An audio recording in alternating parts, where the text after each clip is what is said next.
Eine wesentliche Stellschraube.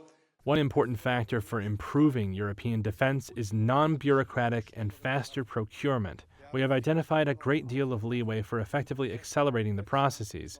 We want to procure more. We want to procure consistently, and at the same time, and this is both the prerequisite and the end result of such a process, we want to deregulate. Wir wollen deregulieren.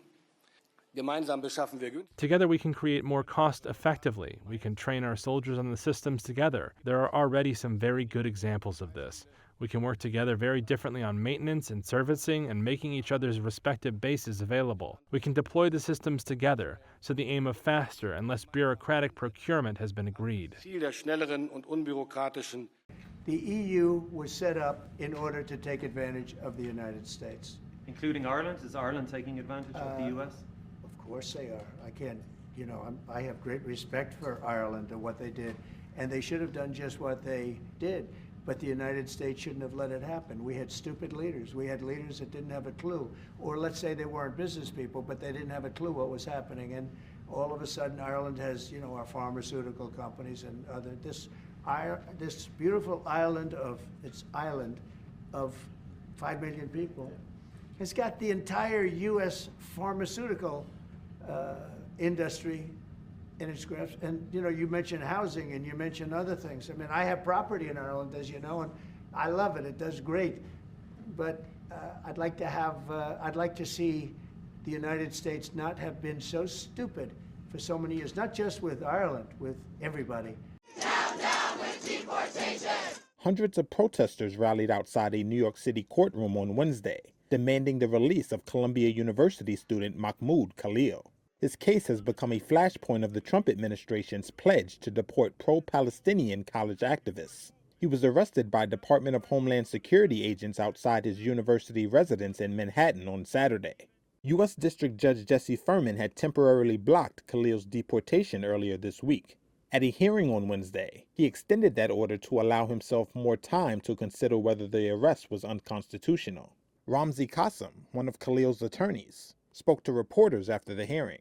It is absolutely unprecedented, the grounds that are being cited by the government for purportedly claiming to revoke his green card and putting him in removal proceedings. This is a person who is a lawful permanent resident. This is a U.S. person. Those grounds are vague, they are rarely used, essentially they are a form of punishment and retaliation for the exercise of free speech. Khalil, a green card holder, played a prominent role in demonstrations against Israel's war in Gaza, which rocked Columbia's campus last spring. The Trump administration has, without presenting evidence, accused Khalil of supporting Hamas, which Washington labels a terrorist group.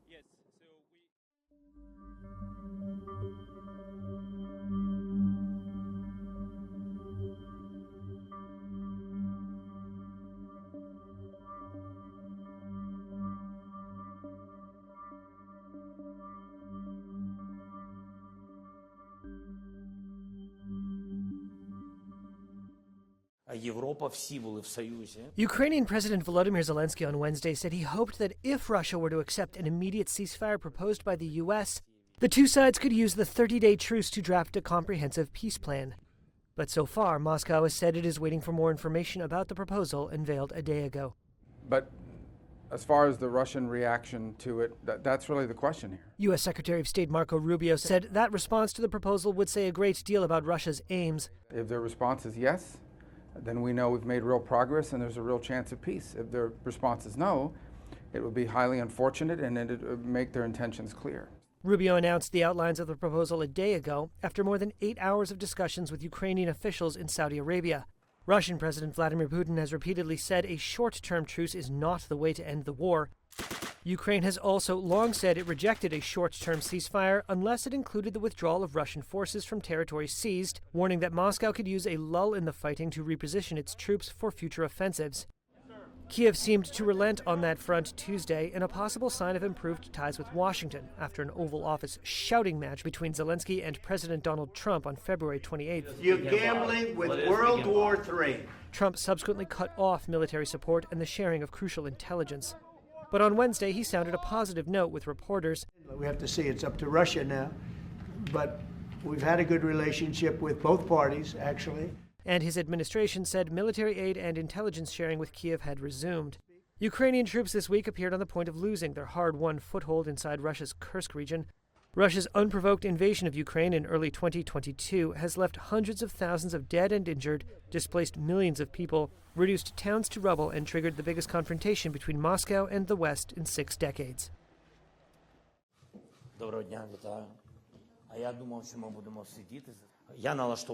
I am very serious about a ceasefire, and for me it is important to end the war.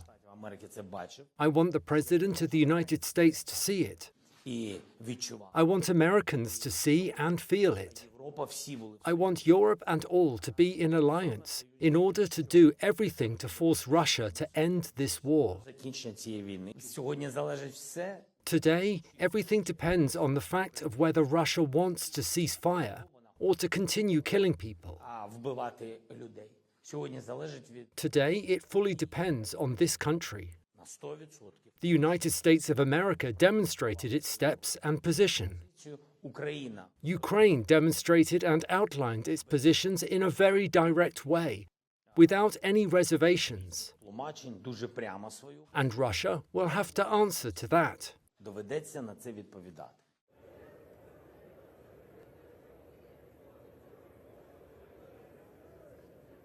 On this vote, the yeas are 217, the nays are 213. The bill is passed without objection. The motion to reconsider is laid upon the table. Pursuant to Clause 8 of Rule 20, the unfinished business is on the vote of the passage. Donald Trump's tariffs on imports of metals took effect Wednesday. They imposed 25% duties on shipments of steel and aluminum, with no countries excepted. The tariffs also hit hundreds of products made from the metals, from nuts and bolts to bulldozer blades and soda cans. Within hours, the EU fired back with $28 billion in reciprocal duties. Those tariffs will kick in from the start of next month. Canada is also mulling how to respond to the latest moves. Speaking Tuesday in Houston, Texas, Energy Minister Jonathan Wilkinson said Canada could limit sales of oil to the US. But when we're talking about sort of non-tariff retaliation, it could be about restricting supply. It could be putting our own export duties on products. It could be energy and minerals. It could be broader than that. Canada is the largest supplier of imported oil to the US, shipping some 4 million barrels per day. Wilkinson says a levy on US ethanol is another option being considered. In Australia, the government was disappointed not to win an exemption from the new tariffs, something Trump said last month he would seriously consider. However, Prime Minister Anthony Albanese said it would be counterproductive for Australia to respond with tariffs of its own. Tariffs and escalating trade tensions are a form of economic self-harm and a recipe for slower growth and higher inflation. They are paid by the consumers. This is why Australia will not be imposing reciprocal tariffs on the United States. Other countries facing a significant hit from the Trump tariffs include Brazil, Mexico and South Korea. However, the new charges have been welcomed by a US Steel Industry Association, which said the measures would supercharge domestic production. Investors are less sure, with US stocks shedding more than $4 trillion in value over recent weeks amid concerns about the trade war. We have been abused really for a long time, and we will be abused no longer. President Donald Trump on Wednesday threatened to escalate the global trade war with new tariffs on trading partners. More tariffs on the EU. Will you respond to their retaliation? Of course I'm going to respond. That's after the European Union and Canada retaliated against his 25% tariffs on all steel and aluminum imports. The European Union treats us very badly.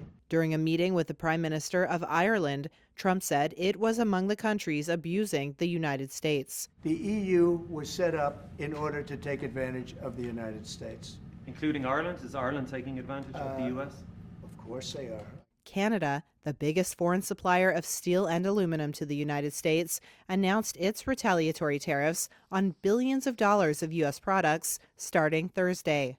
We will not stand idly by while our iconic steel and aluminum industries are being unfairly targeted. Canada's Finance Minister, Dominic LeBlanc, said it was a dollar-for-dollar approach. 25% reciprocal tariffs on an additional $29.8 billion of imports from the United States. These tariffs are in addition to Canada's 25% counter tariffs on $30 billion of imports from the United States in response to U.S. tariffs put in place on March 4th. The EU's countermeasures are due to take effect next month, targeting up to $28 billion worth of U.S. goods.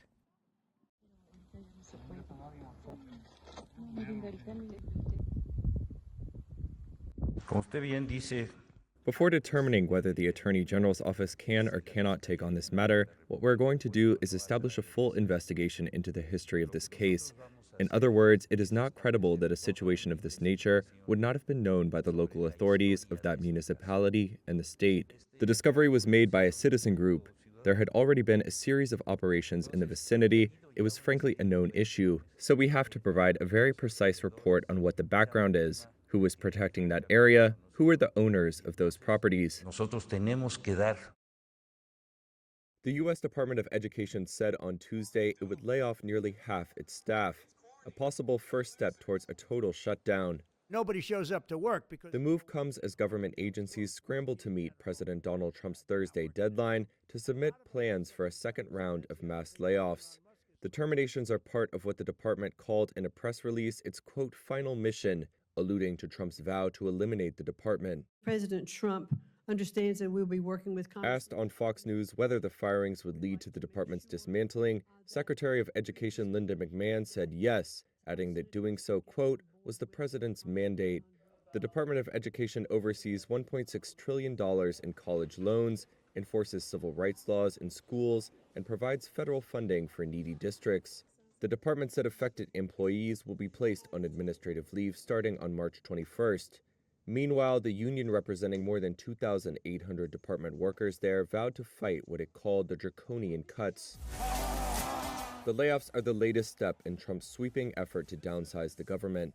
Led by billionaire Elon Musk and his Department of Government Efficiency, DOGE has cut more than 100,000 jobs across the 2.3 million-member federal civilian bureaucracy, frozen most foreign aid, and canceled thousands of programs and contracts. Dozens of lawsuits have been filed challenging the legality of those moves, and the blunt force approach has frustrated several White House officials and Republican lawmakers, some of whom have been confronted by angry constituents at town halls. Greenland's parliamentary election on March 11th is seen by many residents as the most critical in the island's history. A semi-autonomous territory of Denmark, independence has become a key campaign theme after U.S. President Donald Trump expressed his interest in acquiring the island. I think this is one of the most important elections we've ever had, or that we'll vote in. Donald Trump is a character right now that's... I think the fewest people in the world want to be involved with them. Denmark's ties with the island have been strained after revelations of colonial mistreatment of Greenlanders. While Trump's interest has spurred Denmark to amend the relationship, surveys show the majority of Greenland's population of 57,000 support independence, and some locals see the election as a chance to secede. However, views differ on the timing and the potential impact on living standards. Denmark contributes just under $1 billion annually to the local economy. Trump reiterated his interest in his recent address to Congress and in a social media post on Monday. And I also have a message tonight for the incredible people of Greenland. But a recent poll showed 85% of Greenlanders do not wish to join the United States, with nearly half seeing Trump's interest as a threat. Liv Aurora Jensen is from the left-leaning socialist Inuit Ataqatigiit Party, which rules in a coalition with the Siamut Party. So maybe we have to turn to Canada and Europe to have collaborations, but it all depends on what he's saying to us and how he treats us, because we are Greenlanders and we don't want to be Danes and we certainly don't want to be Americans. Vivian Motzfeldt from the Siumut party says Greenland is not for sale, but is open for business. So if he wants to have more cooperation with Greenland, then he must talk to us. But how he talks, I will say, you don't talk to friends like that. If President Trump wants to be a friend of Greenland, then he needs to change his rhetoric. The left-wing Nalarak, led by Pele Broberg, is the largest opposition party and strongly advocates for a swift transition to full independence. But we also want prosperity and security and safety for our country. And we can see the angle from the other parties is that we have nobody to work with in case of the independence. Election polls are scarce, and political analysts said it is not clear whether voters will again back the ruling left-wing-led coalition.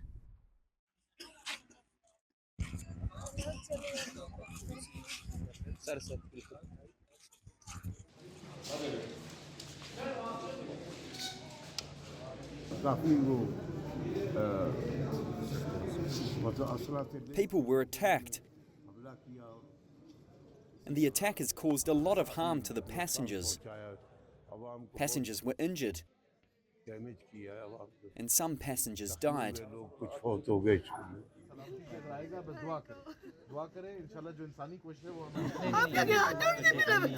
I beg you with folded hands, please bring my child back. Why didn't you stop the trains if they were not safe?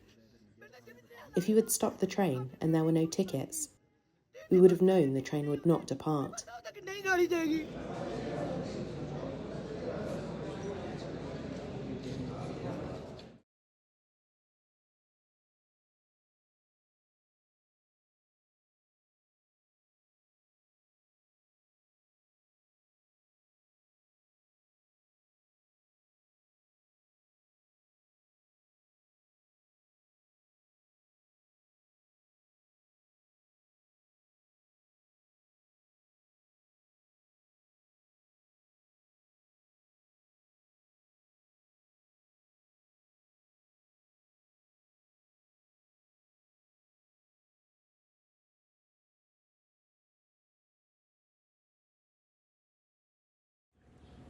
Pakistani security forces stormed a train on Wednesday that had been hijacked by separatist militants, killing all 33 attackers and ending a day-long standoff involving hundreds of hostages, the military said.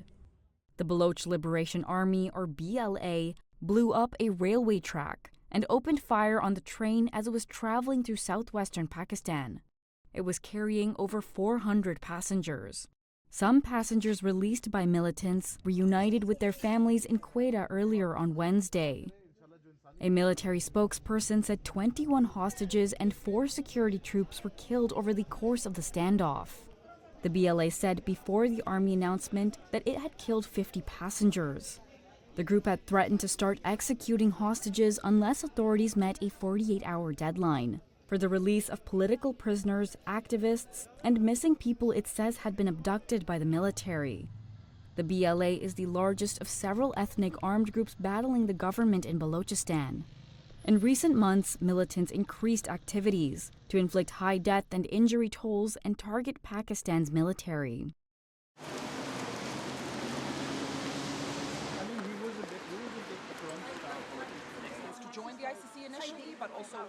This is the first case, I think, that is going to deal with a situation that is not from sort of war or election-related violence. This is basically about extrajudicial killings within the so-called drug war.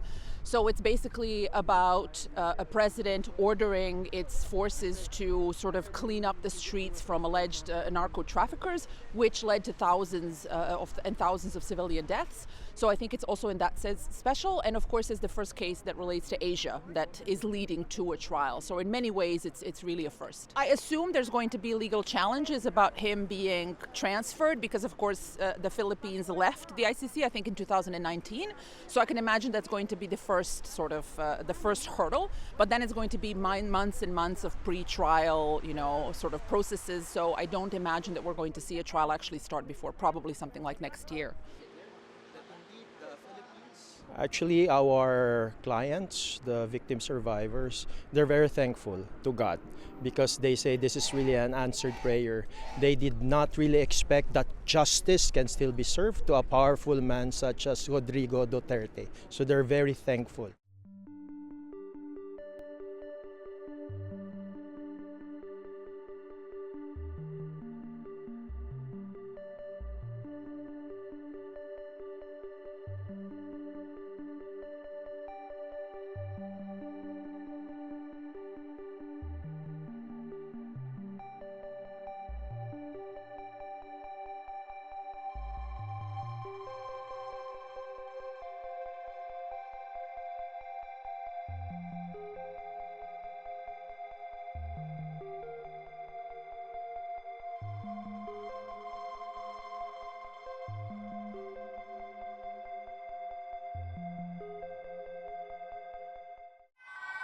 Former Philippine leader Rodrigo Duterte has been taken into custody by the International Criminal Court following his arrest in Manila on murder charges linked to his war on drugs.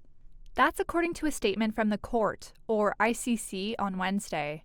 The 79-year-old arrived at Rotterdam Airport on a chartered plane and was transferred to a detention unit on the Dutch coast. He will be brought before an ICC judge in The Hague in the coming days for an initial appearance, the statement said.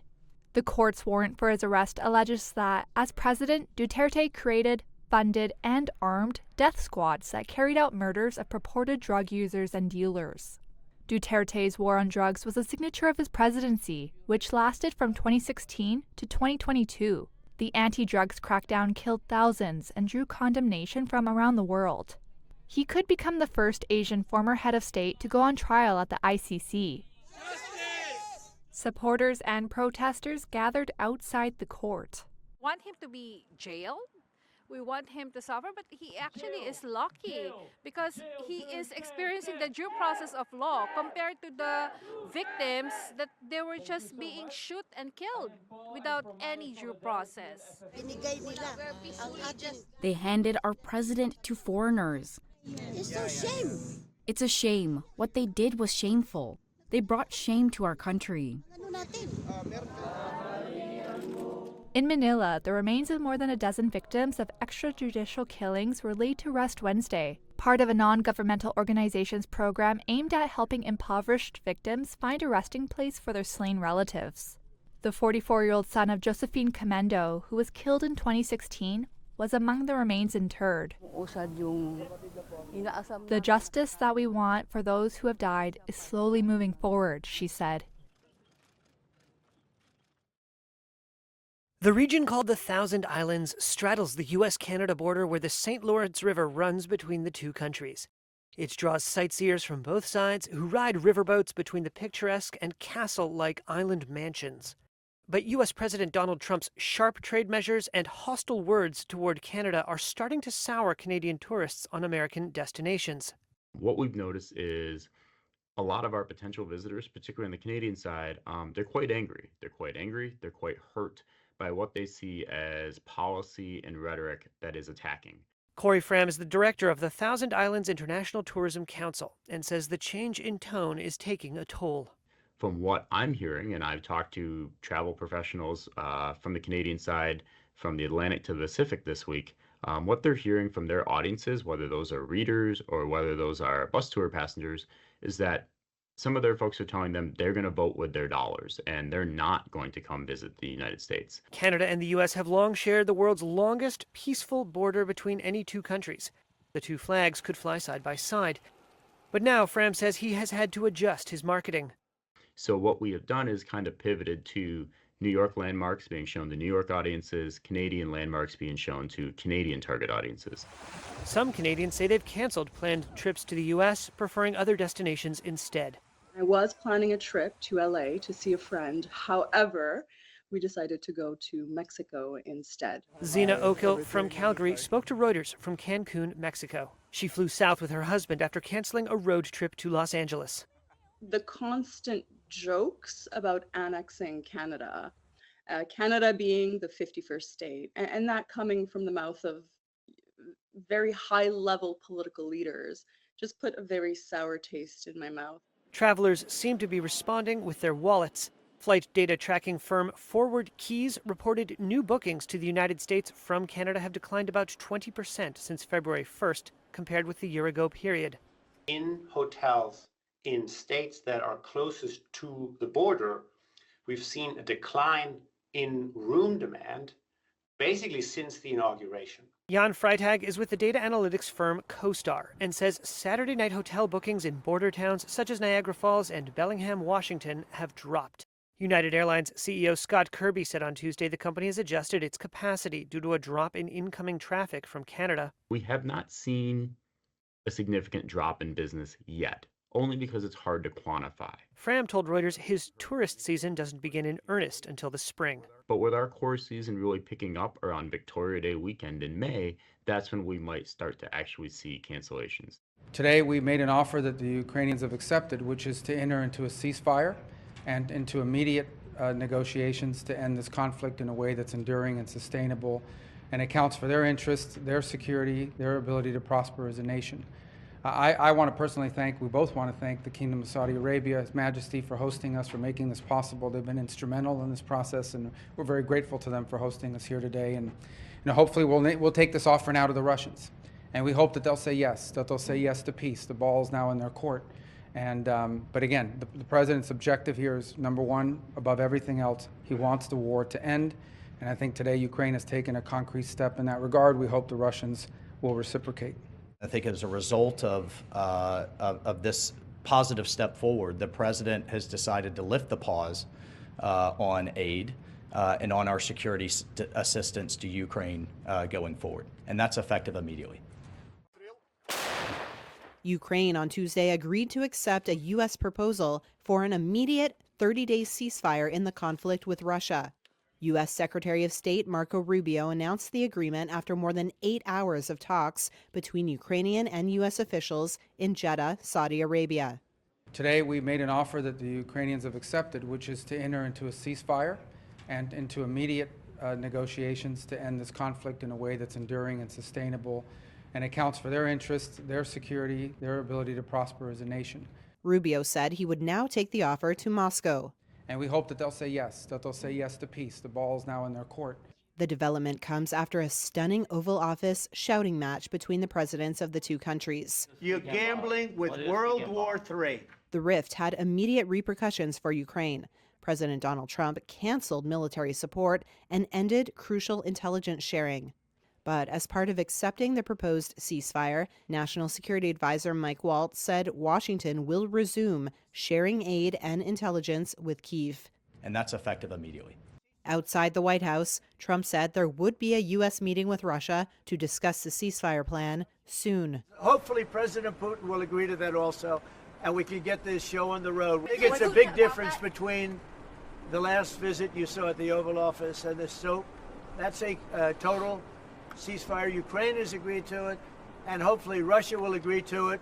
We're going to meet with them later on today and tomorrow, and hopefully we'll be able to wipe out a deal. If we can't, we just keep going on, and people are going to get killed, lots of people. Is Zelenskiy invited back to the White House? Sure, absolutely. Later, Russia's foreign ministry said it didn't rule out contacts with U.S. representatives over the next several days, according to state news agency RIA. Ukrainian President Volodymyr Zelenskyy, who was in Saudi Arabia but did not participate in the talks, said the ceasefire was a positive proposal. Вважаємо це позитивним. He also said the two countries would work to finalize a minerals agreement. Such a decision by the Trump administration is entirely unjustified. This is against the spirit of our two nations' enduring friendship and fundamentally at odds with the benefits that our economic partnership has delivered over more than 70 years. Australian steel and aluminium exports to the United States represent less than 0.2% of the total value of our exports. Neither is in the top 10 of what Australia sells to the United States. Tariffs and escalating trade tensions are a form of economic self-harm and a recipe for slower growth and higher inflation. They are paid by the consumers.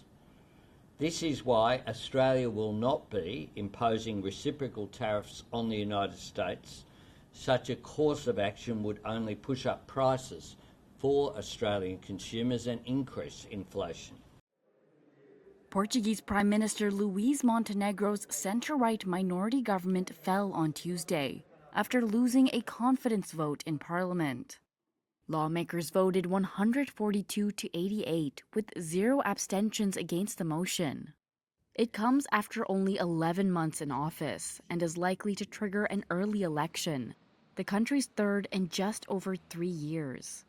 The motion was presented last week after the opposition questioned Montenegro's integrity over the dealings of a consultancy firm he founded and is now run by his sons. He has denied wrongdoing or any ethical shortcomings by the firm, which has contracts with private companies. His administration now assumes a caretaker role. It will be up to President Marcelo Rebelo de Sousa whether to call a new parliamentary election. He has said a new ballot could be held in mid-May. While analysts say an early ballot is all but inevitable, they see no strong mandate for any political force emerging from it. Greenland's pro-business opposition party won Tuesday's closely watched parliamentary election. Democratic beat out the incumbent left-wing coalition in a vote overshadowed by U.S. President Donald Trump's pledge to take control of the island, a semi-autonomous territory of Denmark. Democratic finished just over 5 points ahead of the opposition Nalarak party with nearly 30% of the vote. The former favors a slow approach to independence from Denmark, while the latter has pushed for a rapid break. Democratic's leader Jens Frederik Nielsen told reporters that, quote, "We don't want independence tomorrow. We want a good foundation." Now the party will try to form a governing coalition, says Democratic lawmaker Anna Wangenheim. I'm overwhelmed and I'm very happy. Very happy. Our main focus will be the politics we've been elected for. Then we will have to talk to the other parties where they stand. Greenland's population of just 57,000 has been caught up in a geopolitical race for dominance in the Arctic. Melting ice caps are making Arctic resources more accessible and opening new shipping routes. Both Russia and China have intensified military activity in the region. Since taking office in January, Trump has vowed to make the vast mineral-rich island part of the United States, saying it is vital to U.S. security interests. One way or the other, we're going to get it. Many Greenlanders were alarmed when Trump initially declined to rule out military force to take control of the territory, although he later softened his stance, saying he would respect the will of the local people and was ready to invest billions of dollars if they joined the U.S. That idea has been rejected by most Greenlanders. And on Monday, in the final debate before the election, leaders of the 5 parties currently in parliament unanimously said they did not trust the U.S. president. Meanwhile, Denmark's prime minister has said Greenland is not for sale, but made it clear that it is up to the local people to decide their future.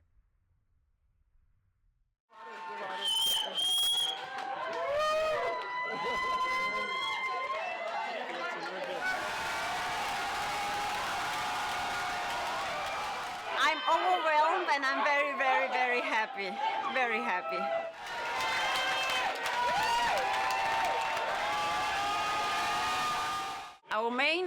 Our main focus will be the politics we've been elected for. Then we will have to talk to the other parties where they stand.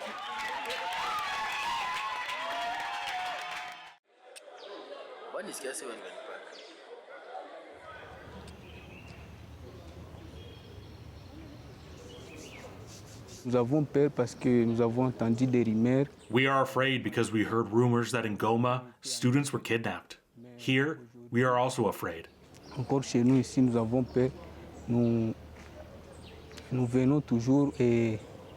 come to study to complete our course and get our degrees, which has been our goal for a long time.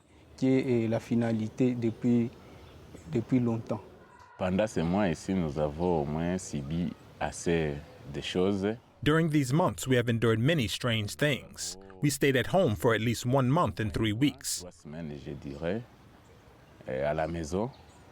Nous avons été enfermés. We were confined due to the security situation. Even today, there is no serenity. we cannot move around safely. De sang-froid aujourd'hui, nous ne marchons pas avec une bonne sécurité.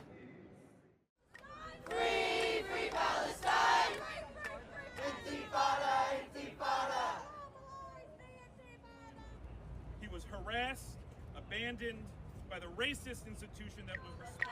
No peace on stolen land. The message is very simple.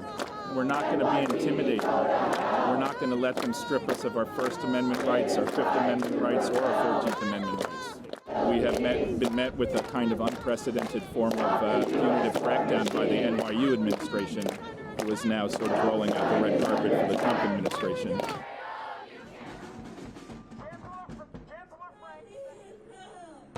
We just wanted to respond to the repressive tactics used against Mahmoud Khalil, who was like a Palestinian student activist in Columbia University. He was really foundational to their movement. The community really relied on him. He was one of the lead negotiators during the Gaza Solidarity encampment. He's been unlawfully arrested and basically held hostage by ICE. U.S. President Donald Trump said on Tuesday that he was doubling his planned tariff on all steel and aluminum products from Canada to 50%. In a post on Truth Social, Trump said the additional 25% tariff on Canadian metals will go into effect on Wednesday morning. We need to end the chaos once and for all. It comes in response to Ontario Premier Doug Ford imposing a 25% tariff on electricity coming into Michigan, Minnesota, and New York State. This surcharge will cost families and businesses in these states up to $400,000 each and every single day. On an average, this will add around $100 per month to the bills of hardworking Americans. On Tuesday, Ford said he would not back down until Trump's tariffs on Canadian imports were gone for good, echoing his words a day earlier. If the United States escalates, I will not hesitate to shut the electricity off completely. Trump also threatened to substantially increase tariffs on cars coming into the U.S., quote, if other egregious long-time tariffs are not likewise dropped by Canada. The hyper-focus on tariffs since Trump took office has rattled investor, consumer, and business confidence in ways that economists increasingly worry could cause a recession.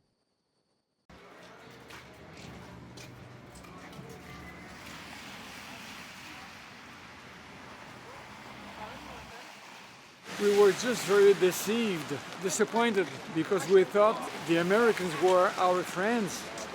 And we still believe that many Americans are still our friends. But we are disappointed by the words from your president, that we feel is not a very bright person. Well, it concerns me as a Canadian. I worry about our relationships and how it's going to affect the economy and the young people who are trying to make a life. And we have so many struggles as there is. Why do we need to add to it with the tariffs? A young person starting out, I'm concerned about our economy, about being able to buy a house one day. And just being aware of where my stuff's coming from, because I don't want to get caught up in this.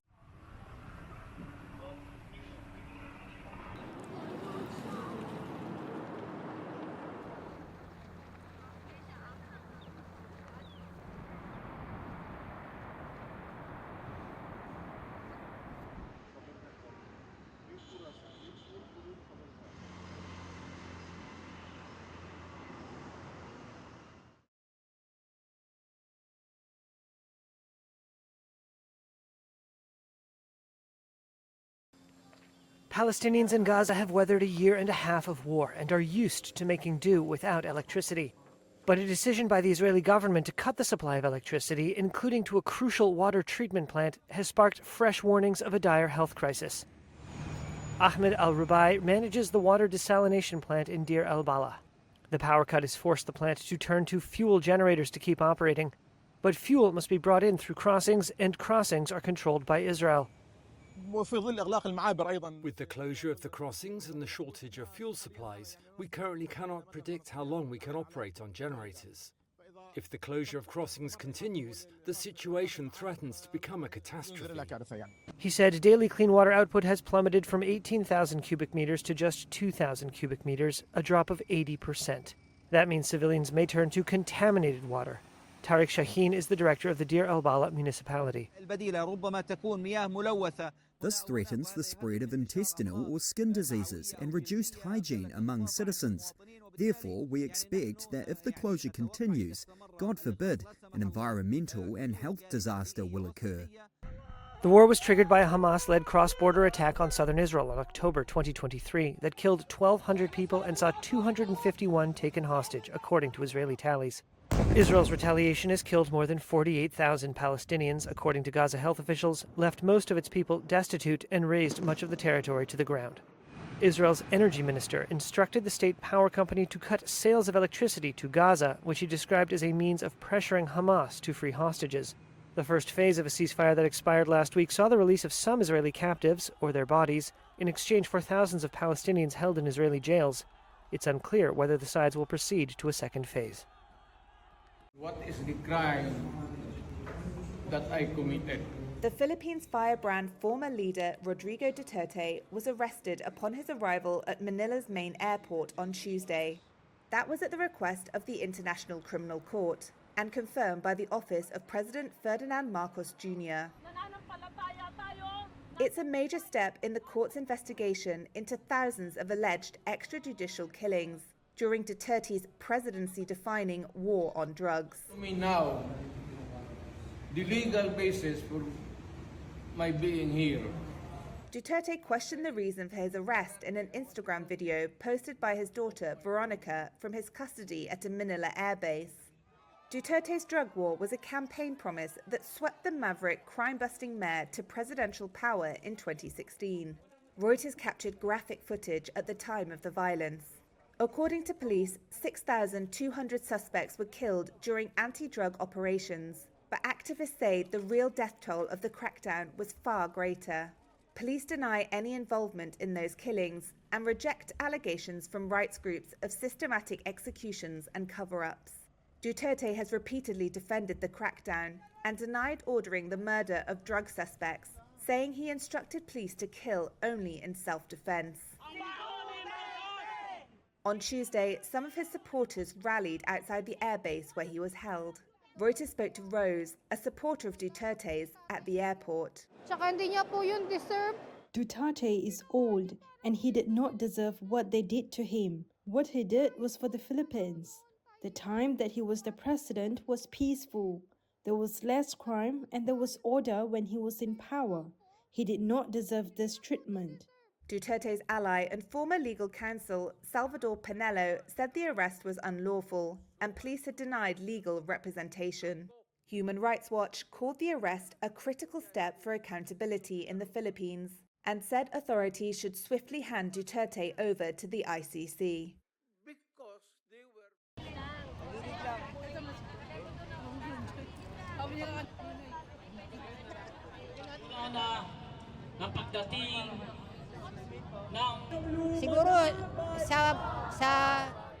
Through our prayers and the people who helped us, we did not expect to achieve something like this.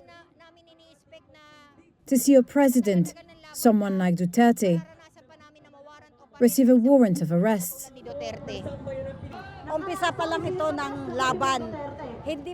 This is only the start of our fight.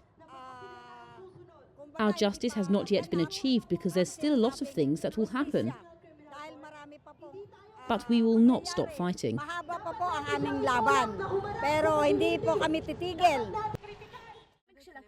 Sheep are stolen in the dead of night from a Bedouin community in the Israeli-occupied West Bank. Activists and local residents said armed Israeli settlers took hundreds of them in one of the biggest incidents they'd seen of settler harassment of the Bedouin. The incident was filmed by Israeli activist group Mistaklim, whose name means looking the occupation in the eye. I'm shocked, poor things, they can be heard saying. One told Reuters it happened fast. They saw settlers break into homes, then heard the sheep from their pens. Residents said about 1,500 sheep and goats were herded away under the eyes of police and soldiers. Hani Zayed said he lost 70 sheep in Friday's attack. The kids told us that they saw two men carrying lights coming from the settlement. When we went to check on them, they shone the light towards us. His idea was to distract us, because we found out that he mixed his sheep with our sheep. An Israeli police statement denied the incident took place as described. Israel's military did not comment, nor did a group representing settlers in the area. Mr. Klim set up a monitoring point there following previous attacks, which have increased since the Gaza war broke out. For Bedouin herders, the loss of a flock usually means the loss of their livelihood. And like many Palestinians, the semi-nomadic herders in Ain al-Auja believe the larger goal is to force them from the land and allow a full takeover by Israel. 2 years ago, Palestinians enjoyed swimming in Ain al-Auja's spring. Now it's reserved for use by settlers. The Bedouin encampment, which locals say was established around 40 years ago, has to bring in water by tanker. Local resident Tariq Obayat says settlers covet the area for its terrain and climate, and that Israel has been trying to displace people here for years. US President Donald Trump has lifted sanctions on violent settlers. Fueled by speculation that he'll give Israel the green light to annex the West Bank, Israeli ministers have spoken openly about taking over the territory, which Israel captured during the 1967 Middle East War and has occupied ever since. For mother of 5 Naifeh Salame, the situation means her family sleeps with fear. She described the Friday attack as terrifying and said closing your door won't keep you safe. They broke through the doors and entered people's homes, she says, beating women and children while they slept. Britain has indicated that a prosecution or other legal action could be brought over the frozen $3.2 billion from Russian businessman Roman Abramovich's sale of Chelsea Soccer Club. The UK government sanctioned Abramovich in a crackdown on Russian oligarchs following Moscow's invasion of Ukraine. That triggered a rushed sale of the Premier League club in 2022 and the freezing of the proceeds under obscure terms. 3 years on, the money is yet to be dispersed during a row over its distribution. Britain wants the money spent only in Ukraine in line with a wider European push for Moscow to foot the bill for the destruction and deaths. Abramovich wants more flexibility and for the money to go to all victims. Asked by Reuters to provide a central document with the Chelsea sale terms, the UK government said it could not because that may interfere with, quote, law enforcement. It was unclear who might be under suspicion or what potential wrongdoing was involved. Abramovich has denied having close ties to Russian President Vladimir Putin, and his legal representatives said there were no cases against him in the UK. Chelsea enjoyed the most successful run in the club's history under Abramovich. It was sold to a consortium led by US investor Todd Boehly and private equity firm Clearlake Capital in 2022. At a children's home in Kenya's capital, Nairobi, children living with HIV/AIDS play. But the staff here fear for their future as US aid cuts threaten to disrupt their vital drug supply. President Donald Trump's 90-day foreign aid freeze has upended the global supply chain for drugs to fight diseases including HIV. But it's also blocked the distribution of drugs that long ago reached their destination countries. The manager of Nyambani Children's Home, Sister Teresa Palakudi, is concerned about access to life-saving HIV meds called antiretrovirals, or ARVs. If you stop ARVs for these children, there is drug resistance. Afterwards, they will get all kind of opportunistic infections. Then we lose one by one. The executive director of the home said that if they start purchasing ARVs, a rough estimate is $120 per child per month. And that's without other drugs, including TB medication and food supplements. Meanwhile, on the outskirts of the city, millions of doses of ARVs sit on the shelves of a warehouse, unused and unreachable. A Kenya health official said without US funding, distribution of the $34 million worth of medication sitting there has ceased. An ex-USAID executive said this stock, which Washington has not released funds to distribute, includes 2.5 million bottles of ARVs, 750,000 HIV test kits, and 500,000 malaria treatments. In the meantime, Kenya is scrambling to fill the gaps. We are dependent on Treasury to release funds. Kenya's Health Minister, Deborah Barasa, said she expected her government to mobilise funds to allow the supplies to be released within 2 to 4 weeks. But it is not yet clear whether the government has allocated the money to do so. Kenyan Christian charity Meds that runs the warehouse and the US State Department did not respond to requests for comment.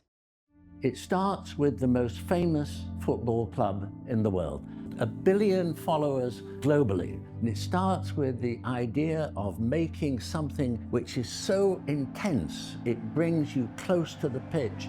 The 3 masts, the trident, visible from 40 kilometers, 200 meters high. Normally, a stadium would take 10 years to build. We half that time, 5 years, by using the network of Manchester Ship Canal, bringing it back to a new life, shipping in components, 160 of them, Meccano-like, and then we rebuild the Old Trafford station, and that becomes the pivot, the processional way to the stadium.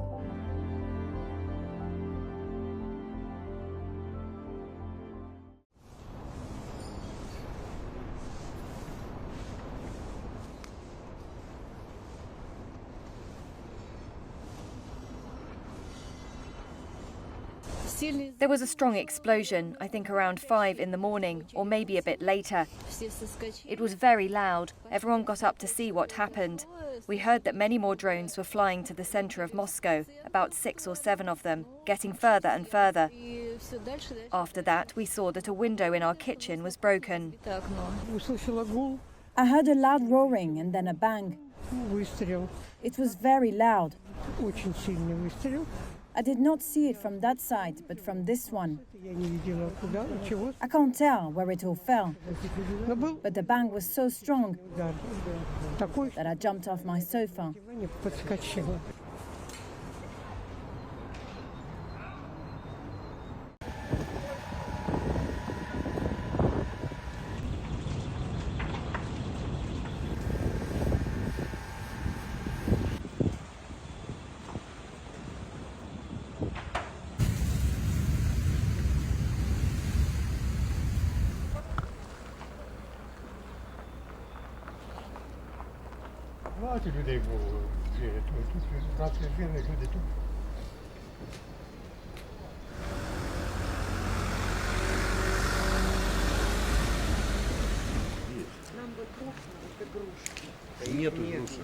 Сгорело все.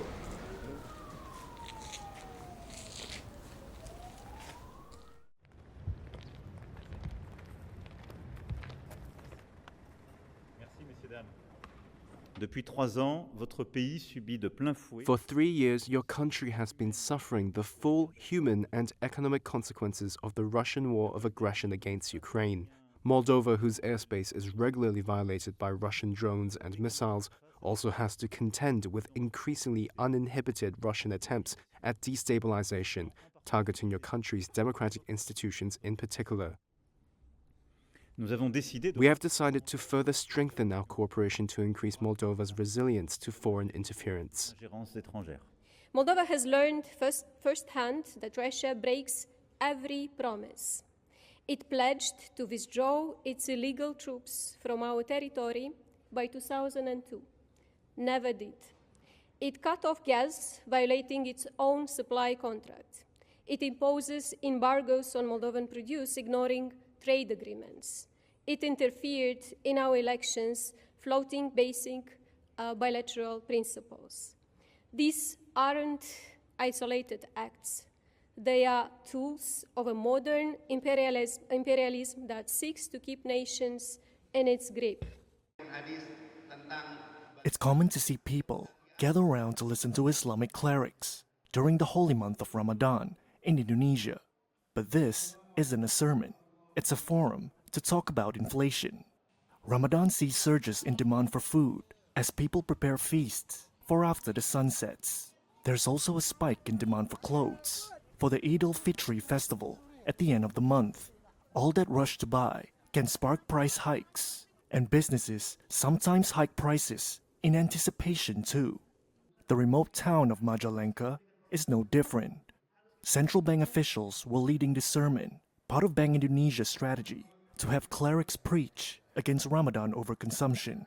The hope is that clerics, influential in far-flung towns like this, can help effectively spread the message. Jajang Hermawan is the head of Bank Indonesia in the region. According to our guidance in Islam, overconsumption is forbidden, whether in buying clothes or food. And with this forum, we will provide literacy and education on giving a better understanding of spending money wisely to help stabilize prices. The central bank has tried a number of unconventional programs. They've hosted podcasts on spending, brought in religious leaders to get through farmers, and helped build this greenhouse for students to grow Chinese cabbage and water spinach. The bank wants to foster entrepreneurship and possibly improve the local food supply. Asep Zaki Mulyatno is the head of the school. Maybe we have not felt the impact yet, but we start with ourselves being self-sufficient, and hopefully it can be useful to help the national economy. Hopefully in the future we can help the government, because the scale is at a household scale, not an industrial scale. So the impact on price fluctuations in the market has not been felt yet. Inflation once ran hot in Indonesia, Southeast Asia's largest economy, but in 2024, it was 1.57%, near the lower end of the central bank's target range. It fell even further in the months leading to this year's Ramadan, thanks to electricity subsidies. And economists predict it will stay on target in the months ahead. As of now, there are no assurances. A U.S. judge on Monday ordered that Palestinian student Mahmoud Khalil not be deported for now. Khalil had been a prominent figure in Columbia University's pro-Palestinian student protest movement last year. Just hours after telling Reuters that he was concerned the government was targeting him, Khalil was arrested Saturday night by U.S. Department of Homeland Security agents in front of his wife, a U.S. citizen who is 8 months pregnant, according to one of his lawyers. His arrest comes amid a crackdown on some of the student protesters by U.S. President Donald Trump, who branded Khalil a, quote, radical foreign pro-Hamas student on social media and said more arrests would follow. After his arrest, Khalil was moved to a federal jail for migrants in Louisiana to await deportation proceedings, according to his lawyers and a U.S. detainee database. New York Southern District Court Judge Jesse Furman has ordered a hearing in the case for Wednesday. Khalil's lawyers also urged Furman to order their client's return to New York. They accused the government of seeking to deprive Khalil of access to legal counsel by sending him far from the state. On Monday, demonstrators on the streets of New York City denounced his arrest as an attack on protected speech. Release Mahmoud Khalil now. According to a Reuters witness, police and hundreds of protesters briefly clashed in Lower Manhattan, and at least one person was detained. We're here because a permanent resident living here in our city was kidnapped by ICE, part of the DHS, and they're trying to deport him because he's exercising his freedom of speech and his right to speak out, which is protected for everyone here, be they a citizen or not. Khalil had held legal permanent resident status, often called a green card. His wife said the DHS agents that arrested him claimed his green card was revoked. However, it would entitle him to legal protections that may have been violated in his arrest, says immigration attorney Cyrus Mehta. Highly unusual because Mr. Khalil is a green card holder. Green card holders have rights. They just cannot be picked up in the way he has been and detained incognito. The person should have been convicted of a crime, a deportable offense. I don't believe Mr. Khalil has been convicted of such an offense, from what I know.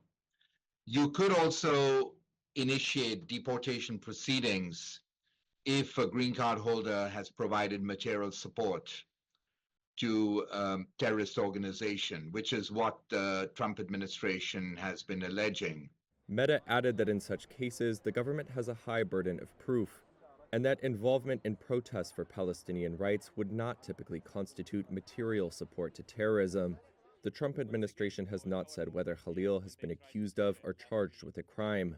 However, Trump wrote that his presence in the U.S. was, quote, contrary to national and foreign policy interests.